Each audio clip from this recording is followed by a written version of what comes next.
Cuando escuché a mi propia hija decirle a sus amigas que mi consuegra había hecho todo sola en la vida, no como yo que según ella siempre dependí de mi esposo, sentí que el piso se abría bajo mis pies. Pero lo que vino después fue aún peor. Con una sonrisa burlona en el rostro, mi hija continuó diciendo que su suegra sí era una mujer de verdad, una mujer fuerte e independiente, no como su madre que solo se dedicó a gastar el dinero de papá. Las palabras salieron de su boca con tanto desprecio, con tanta crueldad, que por un momento pensé que estaba hablando de otra persona. Mis manos temblaron mientras sostenía la taza de café que había preparado para ellas, parada en el pasillo de mi propia casa, invisible para mi hija, que ni siquiera sabía que yo estaba ahí. Respiré hondo y entré a la sala. La conversación se detuvo de golpe. Miré a mi hija directamente a los ojos y le dije con una calma que ni yo misma sabía de dónde salió. Entonces, voy a dejar de pagar tus cuentas. Que tu suegra tan maravillosa se haga cargo de tu vida. El silencio que siguió fue sepulcral. Mi hija me miró con los ojos desorbitados, la cara pálida como si hubiera visto un fantasma. Sus labios temblaron antes de poder articular palabra. ¿Qué cuentas, mamá?, susurró con una vocecita que yo no le conocía. En ese momento supe que había llegado el tiempo de que muchas verdades salieran a la luz, verdades que mi hija desconocía por completo y que estaban a punto de cambiar todo entre nosotras para siempre. Sigue mi historia hasta el final y comenta la ciudad desde donde me estás viendo para saber qué tan lejos ha llegado mi relato. Me llamo Carmela y tengo 68 años.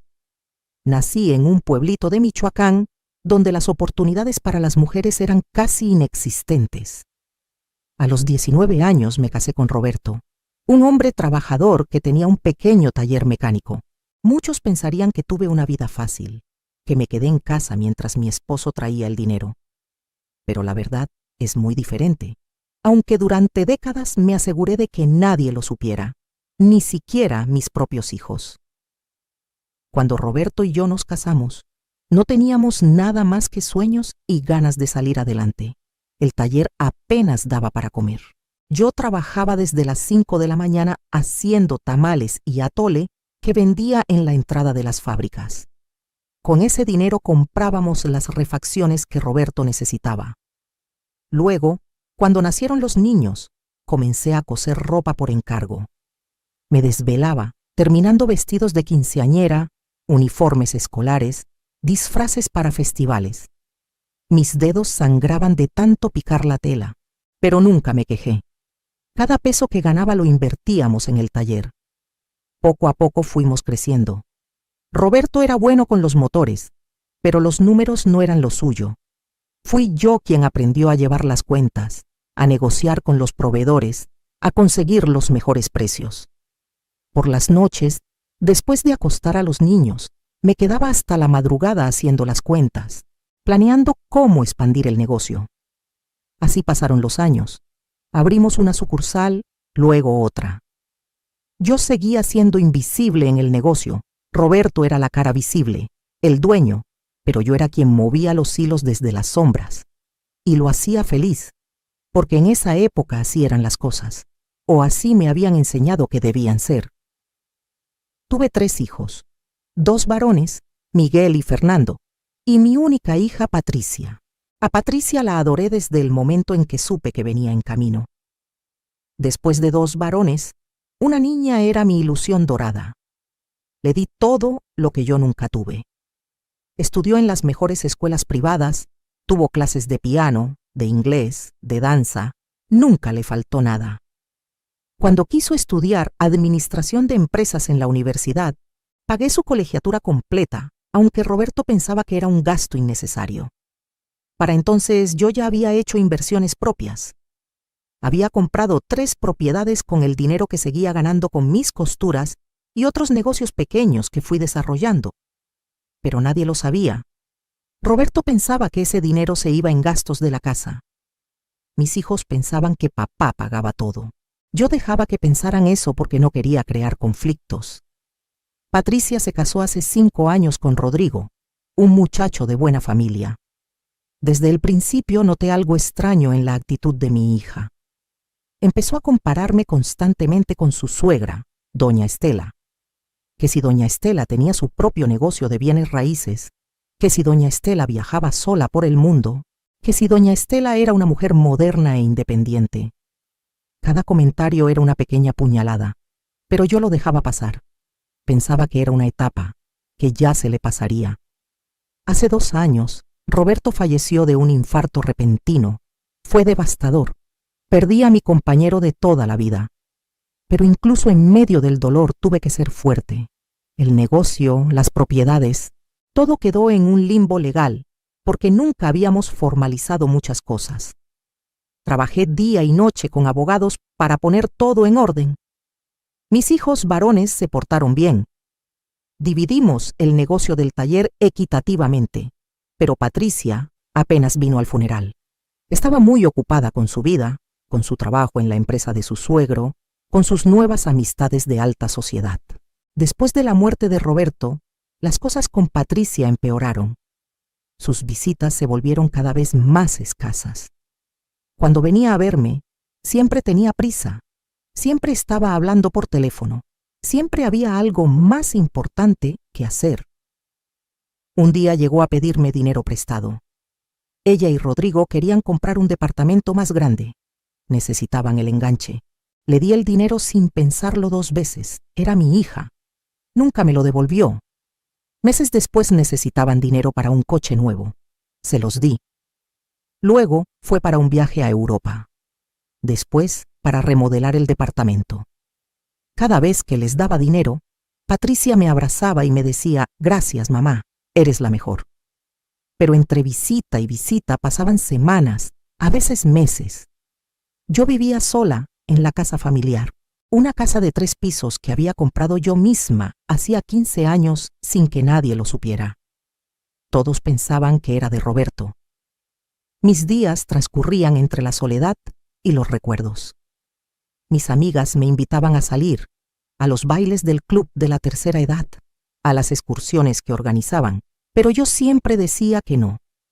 Esperaba que Patricia viniera a visitarme, esperaba una llamada que nunca llegaba. Los domingos cocinaba su comida favorita, mole con arroz rojo por si acaso aparecía. Casi nunca lo hacía. Un día me enteré por Facebook que Patricia había organizado una gran fiesta para celebrar el cumpleaños de doña Estela. Había fotos de un restaurante elegante, mariachis, decoraciones hermosas. Mi cumpleaños había sido 3 semanas antes. Patricia me envió un mensaje de texto. «Feliz cumpleaños, mamá. Perdón por no ir a verte. He estado ocupadísima». Ese mensaje me dolió más que su ausencia. Ni siquiera se tomó el tiempo de llamarme. Comencé a notar un patrón. Patricia solo me buscaba cuando necesitaba algo. Dinero, que cuidara a su perro cuando se iban de viaje, que le hiciera algún trámite porque ella no tenía tiempo. Y yo siempre decía que sí, siempre estaba disponible, siempre con la esperanza de que esta vez las cosas serían diferentes, de que esta vez se quedaría un rato más, de que esta vez me preguntaría cómo estaba yo. Pero nunca pasaba. Mis amigas comenzaron a decirme que Patricia me estaba usando, que no era normal que una hija tratara así a su madre. Yo las defendía. Ustedes no entienden. Está ocupada, está construyendo su vida. Ya vendrán tiempos mejores. Pero en el fondo, muy en el fondo, sabía que tenían razón. Lo que no sabía era qué tan profundo era el desprecio que mi hija sentía por mí. Eso lo descubriría de la manera más dolorosa. Hace 3 meses Patricia me llamó. Necesitaba que le hiciera un favor. Sus amigas vendrían a visitarla, pero su departamento estaba en remodelación. Podían reunirse en mi casa. «Por supuesto que sí, hija», le dije emocionada. Limpié la casa de arriba a abajo. Compré todo lo necesario para hacer una buena comida. Preparé enchiladas suizas, agua de Jamaica y un postre de 3 leches que a Patricia le encantaba de niña. El día de la reunión llegaron 5 mujeres, todas elegantemente vestidas, todas hablando de sus vidas perfectas. Yo las recibí con una sonrisa, serví la comida, me aseguré de que tuvieran todo lo que necesitaban. Luego me retiré a mi cuarto para darles privacidad. Pero olvidé mi suéter en la sala y hacía frío. Bajé a buscarlo. Fue entonces cuando las escuché. Estaban en la sala, yo estaba en el pasillo. ¡Ay, Patricia! ¡Qué suerte tienes de tener una suegra como doña Estela!, decía una de ellas. Es una mujer tan impresionante, tan exitosa. Y Patricia respondió, lo sé, es increíble. Ella hizo todo sola, construyó su imperio desde cero, no como mi mamá que solo se dedicó a gastar el dinero de mi papá toda su vida. Las demás se rieron. Una comentó, bueno, pero tu mamá es muy amable. Patricia soltó una risa sarcástica. Sí, es amable porque no tiene nada más que hacer. Nunca trabajó, nunca fue independiente. Doña Estela es una verdadera mujer empoderada. Mi mamá es de esas señoras anticuadas que vivieron a la sombra de sus maridos. Sentí como si me clavaran un cuchillo en el pecho. Cada palabra era un golpe. Quise salir corriendo, encerrarme en mi cuarto y llorar, pero algo dentro de mí se quebró de una manera diferente. No hacia la tristeza, sino hacia algo que nunca había sentido antes. Rabia. Una rabia profunda y ardiente. Respiré hondo, me arreglé el cabello, tomé mi suéter y entré a la sala. El silencio fue inmediato. Patricia me miró con los ojos muy abiertos. Mamá, no te escuché bajar. Sonreí. Sí, ya veo. Se quedaron charlando un rato más, pero la tensión era palpable. Cuando finalmente se fueron, Patricia intentó despedirse rápido. Espera, le dije, necesitamos hablar. Ella miró su reloj. Ay, mamá, de verdad tengo mucha prisa. Rodrigo me está esperando, insistí. Es importante. Se quedó de pie junto a la puerta con las llaves en la mano, con esa actitud de impaciencia que tanto me dolía. Fue entonces cuando lo dije. Entonces voy a dejar de pagar tus cuentas. Que doña Estela, que es tan maravillosa, se haga cargo de tu vida. Patricia me miró como si le hubiera hablado en otro idioma. ¿Qué cuentas, mamá?, susurró. Su rostro había perdido todo el color. Ah, pensé, realmente no sabes. Siéntate, le dije. Esto va a tomar un rato. Se sentó en el borde del sillón, nerviosa, retorciendo las llaves entre sus manos. Empecé a hablar con una calma que me sorprendió a mí misma. El departamento donde vives, el que tanto presumes en redes sociales, ese departamento tan moderno en la Condesa. Patricia asintió lentamente. ¿Qué tiene? Es mío, le dije. La escritura está a mi nombre. Ustedes viven ahí porque yo se los presté, gratis, sin cobrarles un solo peso de renta. Su boca se abrió, pero no salió ningún sonido. El coche que manejas, ese Audi que tanto te gusta, también es mío. Está a mi nombre. Te lo presté cuando me dijiste que necesitaban transporte confiable. Ahora Patricia estaba temblando. Mamá, yo no sabía. Todavía no termino, la interrumpí. Tu tarjeta de crédito, esa con la que pagas tus salidas a restaurantes caros y tus compras de ropa de diseñador. Adivina quién paga el saldo completo cada mes. Patricia se puso de pie. Eso no puede ser cierto. Papá nos dejó dinero, Rodrigo gana bien. Rodrigo gana bien, es cierto, le dije, pero su sueldo apenas les alcanza para sus gastos personales.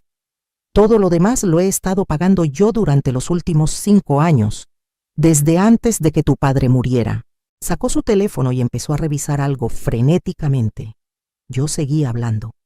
Tus vacaciones a Europa el año pasado. $15,000. Yo las pagué. La remodelación de tu departamento. Mi departamento debería decir $22,000. Yo la pagué. Las colegiaturas de tus cursos de especialización, todas pagas por mí.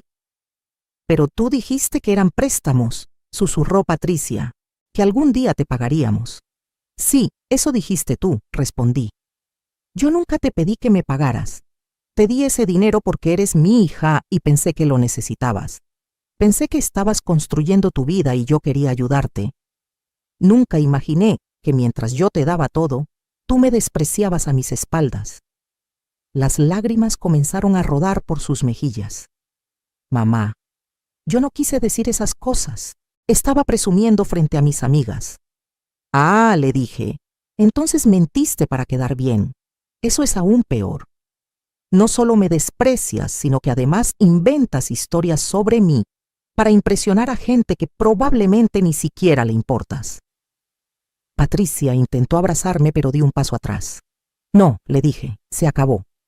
A partir de mañana vas a empezar a pagar tu propia vida. El departamento lo quiero desocupado en 30 días o empezarán a pagar renta de mercado. 12,000 pesos mensuales. El coche lo devuelves esta semana. La tarjeta de crédito cancelada. Pero mamá, no podemos, comenzó a decir. Entonces pídele ayuda a doña Estela, la interrumpí. Esa mujer tan maravillosa que hizo todo sola, seguramente estará encantada de ayudar a su nuera favorita. Patricia se derrumbó en el sillón, llorando. Rodrigo se va a morir cuando sepa esto. Él piensa que todo es nuestro. Pues ya era hora de que le dijeras la verdad, respondí. Salió de mi casa como un fantasma, pálida y temblorosa. Yo cerré la puerta y finalmente me permití llorar, pero no eran solo lágrimas de tristeza. Había algo más, algo que se sentía extrañamente parecido al alivio. Esa noche no pude dormir. Di vueltas en la cama repasando la conversación una y otra vez. Por momentos me sentía culpable. Había sido demasiado dura. Era mi hija, mi única hija. Pero luego recordaba sus palabras, el desprecio en su voz cuando hablaba de mí con sus amigas, y la rabia volvía. A la mañana siguiente llamé a mi abogado, el licenciado Méndez, un hombre serio y eficiente que me había ayudado a poner en orden todo después de la muerte de Roberto. Don Armando, le dije, necesito que revisemos todos los contratos y propiedades que están a nombre de mi hija o en los que ella aparece como beneficiaria. Nos reunimos esa misma tarde. Cuando vio toda la documentación se quitó los lentes y me miró sorprendido. Doña Carmela, su hija, vive completamente de su dinero. Lo sé, respondí. Por eso necesito hacer cambios. Durante los siguientes días, el licenciado Méndez y yo trabajamos en reestructurar todo. No solo se trataba de Patricia. Era momento de poner orden en toda mi vida. Resulta que a lo largo de los años yo había acumulado un patrimonio considerable. Además del edificio donde vivía, tenía otras 4 propiedades en renta. Tenía inversiones en la bolsa que había hecho con la ayuda de un asesor financiero. Tenía cuentas de ahorro en 2 bancos. Tenía participación minoritaria en 3 negocios locales. En total, mi patrimonio rondaba los 8 millones de pesos. Nunca lo había calculado todo junto. Cuando el licenciado Méndez me mostró la cifra final, me quedé sin palabras. Doña Carmela, usted es una mujer de negocios exitosa, me dijo. Ha construido esto con trabajo e inteligencia durante décadas. Debería estar orgullosa. Pero yo nunca lo había visto así. Siempre pensé que solo estaba ayudando, ahorrando, haciendo lo que tenía que hacer. Mientras tanto, Patricia no dejaba de llamarme. Al principio eran llamadas desesperadas, luego mensajes de voz llorando, luego mensajes de texto. Mamá, perdóname. Mamá, necesitamos hablar. Mamá, Rodrigo está furioso conmigo. Mamá, no tenemos dónde vivir. No respondí ninguna. Necesitaba tiempo para pensar, para planear, porque una idea había comenzado a formarse en mi cabeza. Una idea que al principio me asustó, pero que cada día cobraba más fuerza. Si Patricia me veía como una vieja inútil que nunca hizo nada por sí misma, entonces iba a demostrarle quién era yo realmente. Pero no se lo iba a decir. Se lo iba a mostrar. 2 semanas después de nuestra confrontación, Patricia apareció en mi casa. Se veía demacrada, con ojeras profundas. Rodrigo venía con ella. Entraron con humildad, algo que nunca había visto en ellos. Mamá, comenzó Patricia. Necesitamos hablar. Ya hablamos, respondí fríamente. Pero no les pedí que se fueran. Los dejé hablar. Rodrigo tomó la palabra. Doña Carmela, yo no sabía nada de esto. Patricia nunca me dijo que usted estaba pagando todo. Yo pensé que el departamento era de la herencia de don Roberto. Miré a mi hija. Otra mentira. Patricia comenzó a llorar. No sabía cómo decirte, Rodrigo. Tenía vergüenza. Mi suegra siempre está presumiendo todo lo que tiene, todo lo que ha logrado, y yo solo quería que pensaras que yo también podía tener esas cosas. Ah, dije, entonces todo esto es culpa de doña Estela. Patricia negó con la cabeza. No, es culpa mía. Yo me dejé llevar por la envidia, por las apariencias, y en el proceso lastimé a la persona que más me ha dado en la vida. Bonitas palabras, comenté, pero las palabras no pagan rentas. Rodrigo se aclaró la garganta. Hemos estado viendo departamentos que podamos pagar con mi sueldo, pero todo es muy caro y para conseguir un crédito necesitamos juntar el enganche. Esperaban que yo les ayudara otra vez. Lo vi en sus ojos. Esperaban que mi corazón de madre me hiciera ceder. Y tal vez antes lo hubiera hecho, pero algo había cambiado en mí. Eso no es mi problema, dije. Ustedes son adultos. Patricia tiene 33 años. Es hora de que aprendan a sostenerse solos. Pero mamá, suplicó Patricia, solo necesitamos un poco más de tiempo. Tuvieron 5 años, respondí. 5 años en los que les di todo y ustedes lo dieron por sentado. Se acabó el tiempo. Patricia me miró con rabia. Entonces es cierto, solo eres una vieja egoísta y resentida. Doña Estela tenía razón sobre ti. Esas palabras me hubieran destrozado antes, pero ahora solo confirmaban lo que ya sabía. Patricia no estaba arrepentida, solo estaba asustada de perder sus comodidades. Salgan de mi casa, dije tranquilamente, y no vuelvan hasta que puedan venir sin pedirme nada. Se fueron dando un portazo. Yo me serví una copa de vino y brindar sola. Por mí, dije en voz alta, por la nueva Carmela. Los siguientes meses fueron de transformación. Decidí que si Patricia me veía como alguien anticuado e inútil, era momento de demostrarle lo contrario. Empecé a salir con mis amigas. Acepté la invitación al club de la tercera edad. Me uní a un grupo de viajes para personas mayores. Visitamos Guanajuato, Oaxaca, Puerto Vallarta. En cada viaje conocí gente maravillosa, mujeres de mi edad con historias increíbles. Mujeres que habían vivido, que habían luchado, que no se habían quedado esperando a que sus hijos les dieran un poco de atención. Retomé mis negocios de costura, pero ahora de manera profesional. Renté un local pequeño y contraté a 2 muchachas para que me ayudaran. La demanda era increíble. En 3 meses ya teníamos pedidos para los siguientes 2 meses. El dinero que ganaba lo invertía en mejorar mis propiedades en renta. Contraté a un administrador profesional que se encargara de todo. Mis ingresos mensuales pasivos aumentaron considerablemente. Pero lo más importante fue que comencé a vivir para mí. Me compré ropa nueva. Me corté el cabello en un salón elegante. Me hice un tratamiento facial. Empecé a tomar clases de baile. Zumba primero, luego salsa. Mi instructora, una muchacha de 28 años llamada Daniela, me decía que tenía un talento natural. Bailar me hacía sentir viva de una manera que había olvidado. Abrí una cuenta de Instagram. Al principio solo para ver qué era eso de lo que todo el mundo hablaba. Pero luego empecé a publicar fotos de mis viajes, de mis bailes, de mi taller de costura. Para mi sorpresa, la gente comenzó a seguirme. Mujeres de mi edad que se identificaban con mi historia. Mujeres jóvenes que me decían que era una inspiración. En 6 meses tenía 5,000 seguidores. Mientras tanto, Patricia seguía sin hablarme. Me enteraba de su vida por mis otros hijos. Miguel me contó que ella y Rodrigo habían tenido que mudarse a un departamento mucho más pequeño en la periferia, que habían vendido el coche y ahora usaban transporte público, que Patricia había tenido que pedir un aumento en su trabajo porque no les alcanzaba.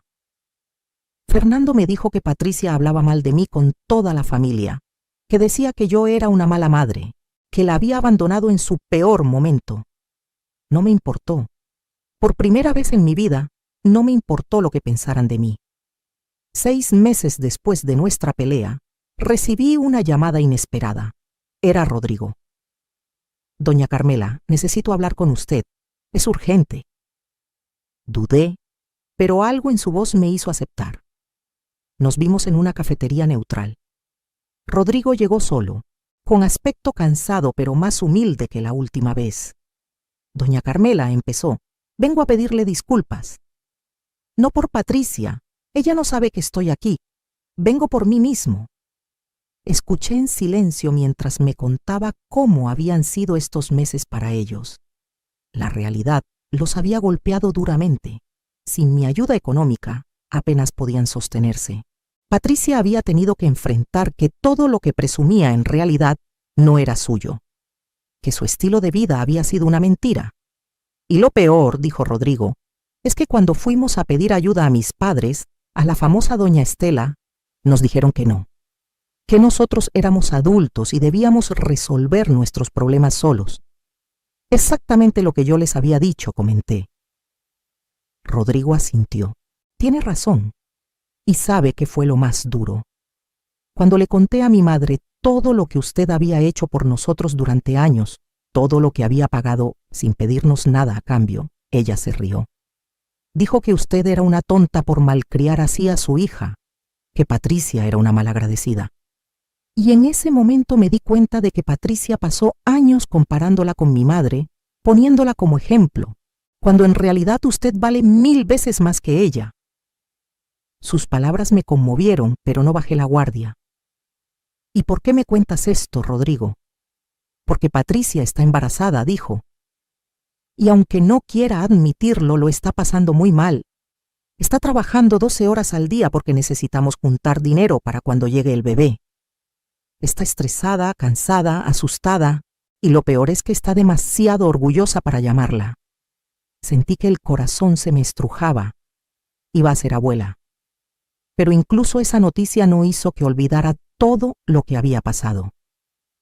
Me alegra saber que voy a tener un nieto, le dije a Rodrigo. Pero eso no cambia nada. Patricia necesita aprender que las acciones tienen consecuencias. Rodrigo bajó la cabeza. Lo sé. Solo quería que supiera. Se fue y yo me quedé sola con mis pensamientos, un bebé, una nueva vida. Pero también recordaba las palabras de mi hija, el desprecio, las mentiras. No iba a ceder tan fácilmente. 2 semanas después, decidí hacer algo inesperado. Organicé una reunión familiar. Invité a mis 2 hijos varones con sus familias. Y también invité a Patricia. Todos llegaron intrigados. Patricia entró con la cabeza gacha, evitando mi mirada. Ya se le notaba un poco el embarazo. Cuando todos estuvieron sentados en la sala de mi casa, tomé la palabra. Los he reunido hoy porque hay cosas que necesitan saber, cosas que he mantenido en secreto durante muchos años. Mis hijos intercambiaron miradas confundidas. Comencé a contarles todo, cómo había trabajado desde el inicio de mi matrimonio, cómo había contribuido económicamente a construir el negocio de su padre, cómo había hecho inversiones propias, cómo había comprado propiedades. Miguel y Fernando me escuchaban con la boca abierta. Mamá, nunca nos dijiste nada de esto, dijo Miguel. No quería crear problemas, respondí. En mi época las mujeres no presumían sus logros. Nos enseñaron a ser invisibles, a trabajar en silencio, a dejar que los hombres se llevaran el crédito. Y yo lo acepté porque así me criaron. Pero eso fue un error. Luego les conté sobre Patricia, sobre todo lo que había pagado para ella durante años, sobre cómo lo había descubierto todo. Mis hijos varones estaban indignados. Patricia, ¿cómo pudiste?, dijo Fernando. Mamá te dio todo. Patricia finalmente levantó la vista. Tenía los ojos rojos de llorar. Lo sé, susurró. Lo sé y no tengo perdón. Pasé años despreciando a mi madre porque no era como doña Estela, porque no presumía sus logros, porque no alardeaba de su dinero. Pensé que era débil, que había sido mantenida, que nunca había hecho nada importante. Y resulta que todo este tiempo ella era más fuerte, más exitosa y más inteligente que cualquiera de nosotros. Las lágrimas comenzaron a rodar por sus mejillas. Y lo peor es que cuando finalmente enfrenté la realidad, cuando tuve que vivir sin su ayuda, me di cuenta de lo dura que es la vida. Me di cuenta de todo lo que ella hizo por mí y yo nunca valoré. Mamá, continuó Patricia, no vengo a pedirte dinero, no vengo a pedirte que me ayudes, solo vengo a decirte que lo siento. Siento haberte juzgado, siento haber hablado mal de ti, siento haber sido tan ciega y tan malagradecida. Siento no haberme dado cuenta de la mujer increíble que eres hasta que fue demasiado tarde. El silencio en la sala era absoluto. Todos me miraban esperando mi reacción. Respiré profundo. Patricia, dije, te perdono. Pero perdonar no significa olvidar, ni significa que las cosas vuelvan a ser como antes. Se limpió las lágrimas. Lo sé. Solo te pido una oportunidad de conocer a mi bebé, de que conozcas a tu nieto o nieta, pero con límites sanos, sin mentiras, sin aprovecharnos de ti nunca más. Miré a mi hija, realmente la miré. Vi a una mujer que finalmente estaba madurando, que finalmente estaba entendiendo el valor de las cosas, y decidí darle esa oportunidad, pero no sin antes dejar algo muy claro. Me puse de pie y caminé hacia el centro de la sala. Quiero que todos entiendan algo, dije mirando a cada uno de mis hijos. He pasado mi vida entera cuidando de ustedes, poniendo sus necesidades antes que las mías, sacrificándome en silencio. Y lo hice con amor. Pero esa etapa se acabó. De ahora en adelante, voy a vivir para mí. Voy a disfrutar mi dinero, mis viajes, mis amigos. Voy a ser visible. Voy a presumir mis logros. Voy a hacer todo lo que me dijeron que una señora decente no debía hacer. Patricia me miró con algo que parecía admiración. Mamá, deberías. Te lo mereces. Continué. Dicho esto, también quiero que sepan que seguiré siendo su madre. Estaré aquí cuando realmente me necesiten, pero no para resolverles la vida, no para mantenerlos, no para que me den por sentada. Estaré aquí como apoyo emocional, como consejera, como abuela.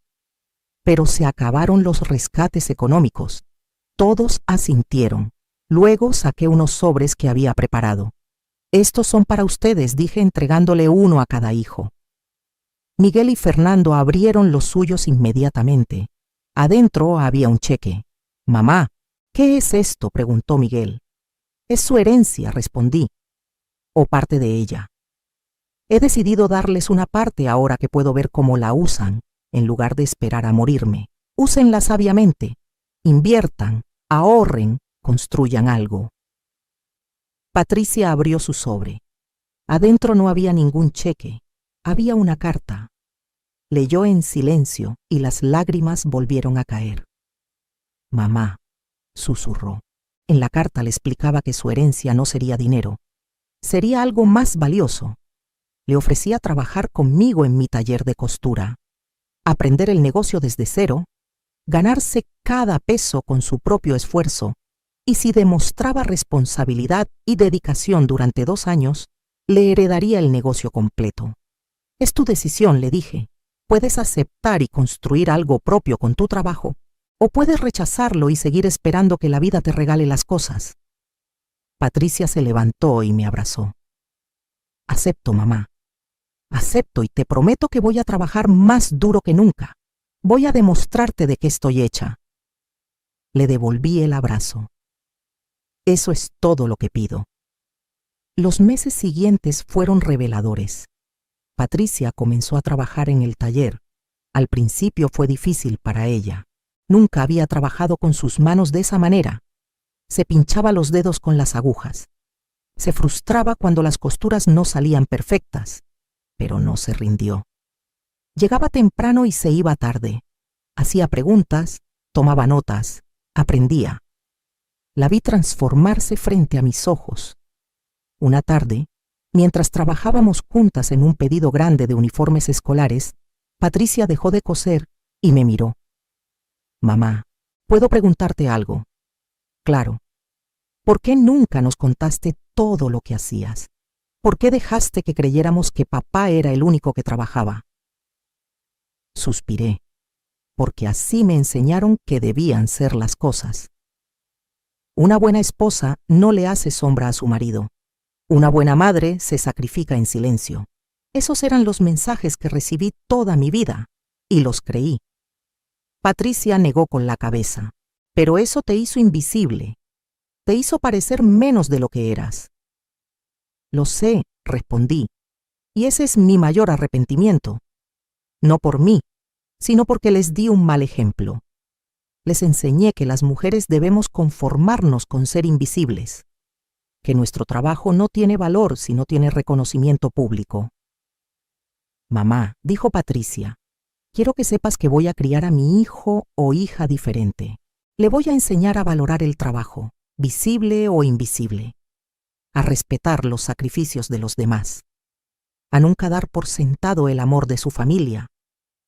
Eso es todo lo que puedo pedir, le dije. Pasaron los meses. La panza de Patricia crecía y también su habilidad en el taller. Las muchachas que trabajaban conmigo comenzaron a tratarla con respeto cuando vieron que realmente